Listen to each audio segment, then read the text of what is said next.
Well, usually I don't get cracked lips in models because models don't have cracked lips. Pretty girls have cracked lips, and there is a huge difference between models and pretty girls. You're not supposed to work with pretty girls, you're supposed to work with models. Most people answer to this statement that I make often, very, very often, that models cost a lot of money.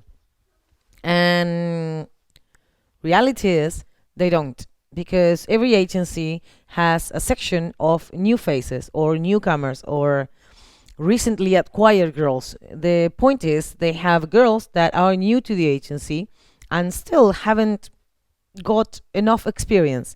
So what they do is they send it out to photographers so they can shoot editorials for submissions, and the model ends up with a bit more experience with good pictures to show, and the photographer gets the model for free.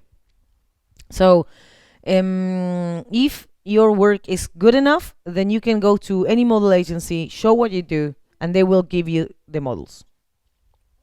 So let's say you already shot a portrait, for example. When you're shooting a portrait, you can't choose your subject. So first of all, a good thing would be to let the portrait subject know that when they are going to be shot, they should prepare for the shot. So the day before, nothing bad for the skin, no eating, nothing bad for the skin, drinking plenty of water, don't expose yourself to the sun directly. If it's a shoot with a backless dress or a semi-nude or a nude, then tell the model not to wear a bra that morning, the person not to wear a bra that morning, otherwise you get lines.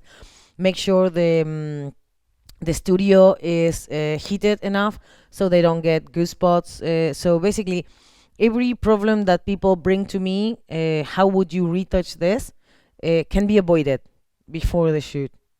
And let's say you didn't avoid it because you didn't get a model and you didn't warn the subject that they should not do certain things, and you still have cracked lips, then you retouch them in the same way you retouch everything else in an image. You get the best from the raw, then you clone and heal. In my case, I clone on an empty layer, darken or lighten according to what I have to get rid of. And then you paint with light to give the shape back. Maybe do a little bit of color correction in the extra makeup because of the cracks. But there is no one way to retouch lips, or one way to retouch eyes, or one way to retouch hair, or one way to retouch skin. It's always the same thing. You get the best raw conversion that you can get in terms of light and color and contrast. So you get a file with density, then you work on the texture, and then you work on the light.